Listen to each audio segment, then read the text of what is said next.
All right, Larry Krueger here from the Pig and a Pickle Krug Show with a little 49er video. And of course, we're brought to you by Pig and a Pickle. Check them out in Emeryville and Corte Madera. They're open 7 days a week from 11 a.m. till 8 p.m. Pig and a Pickle, the best barbecue in all of Northern California. And our week in Vegas, our trip to Vegas, sponsored by Sharp Corner Sports Cards and Collectibles, located at 205 Cypress Avenue in Pacific Grove, California. Give Anthony Catania a call at 831-521-5264. And also, we are brought to you by valleyhillroofing.net. Give them a call at 209-481-6851, and their website link is in the description. And thanks to all those guys for sponsoring the Krug Show and our trip to Vegas this week. All right, let's talk a little bit about kind of an interesting breakdown. Last night, I decided I was going to sit there and watch KC and Baltimore in the AFC Championship game from start to finish and go through it with a fine-tooth comb and see if I could kind of glean anything about Kansas City from this game. And there was a lot that you could take away from this game. First of all, let's talk a little bit about Kansas City. Kansas City is an interesting team this year, right? On a lot of fronts. They are not this. You think of Mahomes and Andy Reid, you think of offensive juggernaut, but they weren't an offensive juggernaut. They were 15th in the league in points per game. They were 9th in the league in total offense, yards per game. They only scored 21 points a game. By comparison, the Niners were third in the NFL, scored almost 29 a game. The Chiefs are 19th in rushing offense, 6th in passing offense. And really, it's more of a defensive team. They're number 2 in offensive points allowed per game at 17.3 and in total defense at 289.8 yards per game. So, and then you look closer at their defense. Where are they really good? Well, they sacked the quarterback. They have 57 sacks this year, second in the league. And their pass defense is fourth in the league. Where they're not as good is running the ball. They run the ball. Their 17th rush defense in football. They give up 113.2 yards per game on the ground. And as I said, they're not even mid-pack. They're 17th. They're also not really good at getting interceptions. They've only got 8 all year. That's tied for 27th. And they're, one of the worst turnover teams in football. They're minus 11 on the turnover margin for the year, which was 28th in the league. The 49ers, by comparison, are plus 10.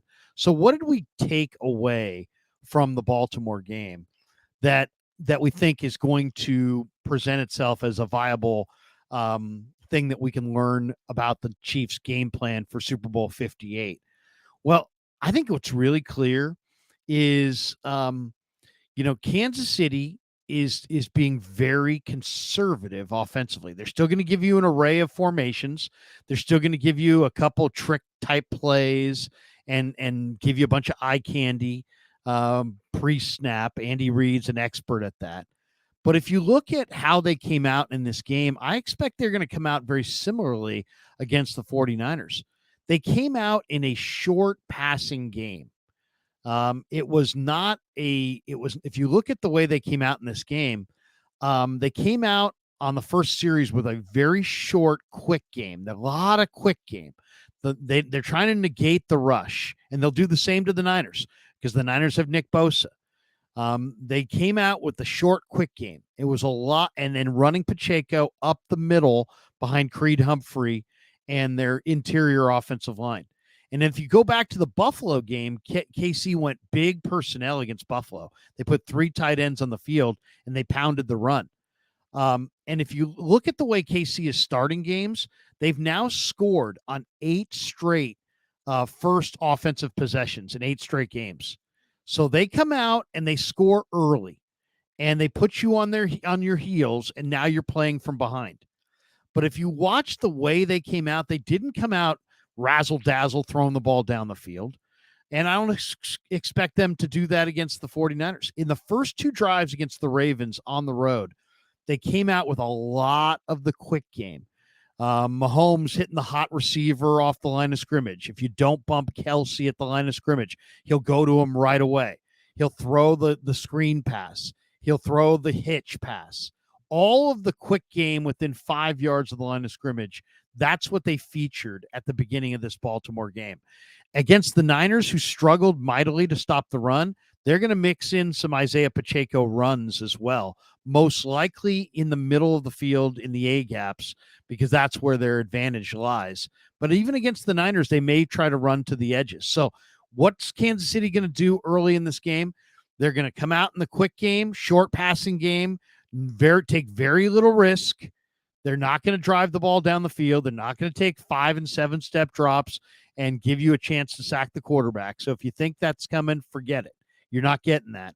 You're going to get the quick game, and you're going to get Isaiah Pacheco. And if you can't defend the quick game and Isaiah Pacheco, that's all you're going to get is the quick game and Isaiah Pacheco. There's no reason for them to come out and drop 7 steps and give Nick Bosa a chance to sack Patrick Mahomes. The Kansas City's coming out and they're saying, you know what? We're not going to make any mistakes. Mahomes in this game against Baltimore began 11 for 11. Almost all of his 11 passes were short passes within 5 to 7 yards of the line of scrimmage.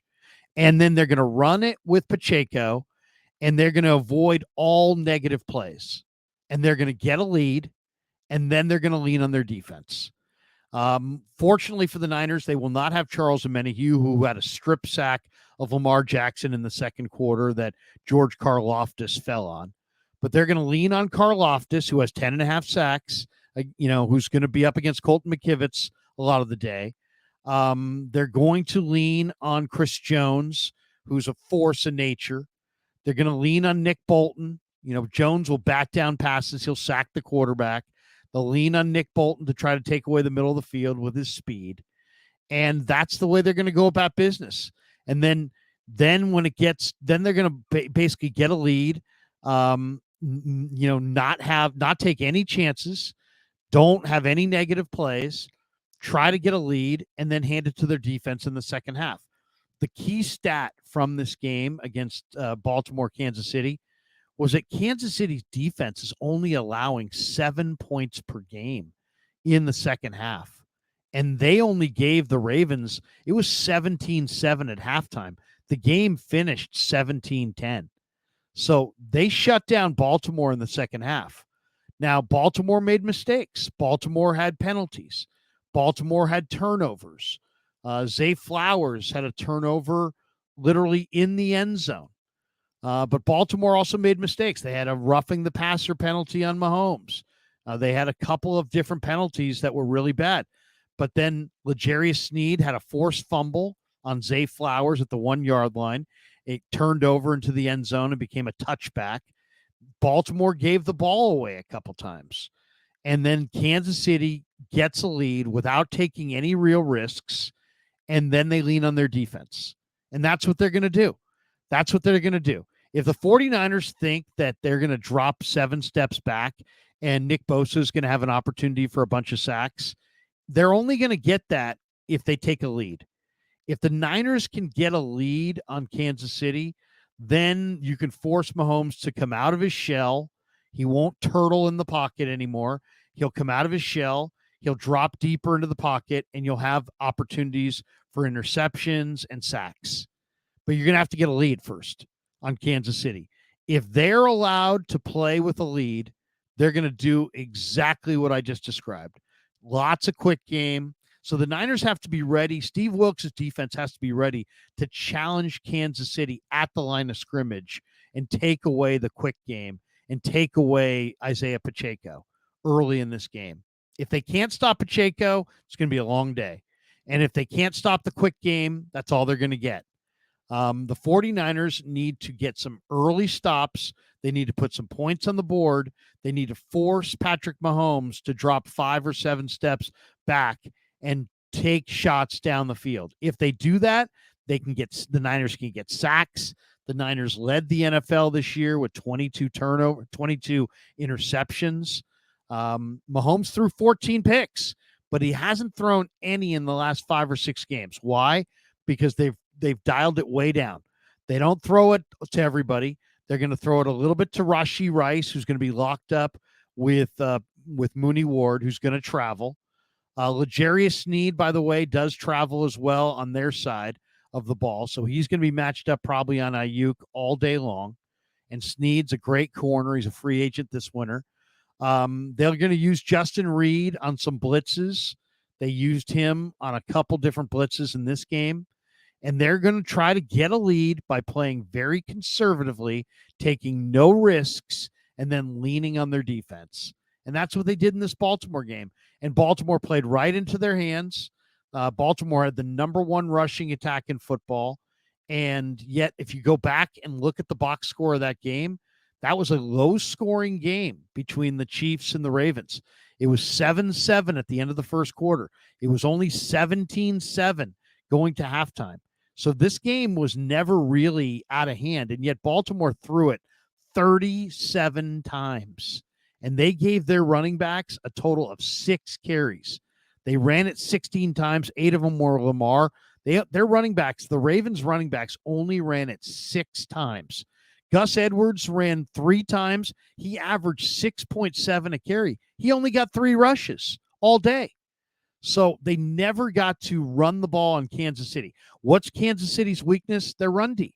So if you're the 49ers, I think you come out in a ball control, run the ball with Christian McCaffrey, run the ball with Deebo Samuel, dominate the time of possession, make Mahomes stay on the sidelines. You get the lead, make them play from behind. If they have to play from behind and it's your kind of game where you're running the ball with success, you're scoring points in the red zone, they're playing from behind, then you're going to force Mahomes to go to somebody not named Travis Kelce, not named Rashee Rice. Then you're going to make Jawan Taylor, Jawan Taylor, I should say, pass block, and you're going to make Donovan Smith pass block, and that's where they're weak. And then you're going to make Mahomes throw it to some other receiver, Marquez Valdez-Scantling, Justin Watson, Richie James. That should be the goal for the 49ers. Make Mahomes throw it. Make Mahomes throw it down the field. If you do that, that means you've a lot of good things have happened for you. But if the Niners come out and just think it's their birthright to get Mahomes taking deep drops and throwing the ball down the field to non-Kelce and non-Rashee Rice receivers, think again. They're not going to do that. They're going to come out in a super conservative, short passing game, complete a bunch of passes, get Mahomes into a rhythm, get your defense on the field, run Isaiah Pacheco. Pacheco's had 24 carries in each of the last 2 games. In this last game, though, Baltimore shut him down. He only had 2.8 a carry. But in this game against the 49ers, because the Niners run D has shown that it's vulnerable, expect to see Pacheco in a short passing game, and then the Chiefs leaning heavily on their defense to win it for them in the second half. The key for the Niners, establish the run, dominate the time of possession, get on the scoreboard, preferably take a lead, make Mahomes stop running, and throw the ball down the field. If you do that, you maybe get picks, you maybe get turnovers, you maybe get sacks, and you maybe get a big win in convincing fashion over a very, very good Kansas City Chief team. All right, that does it for our video. Thanks to Pig and a Pickle for being the title sponsor of the Krug Show. Thanks to ValleyHillRoofing.net and Sharp Corner Sports Cards and Collectibles for being a sponsor of the Krug Show. And thanks to all of you guys for supporting the Krug Show on YouTube.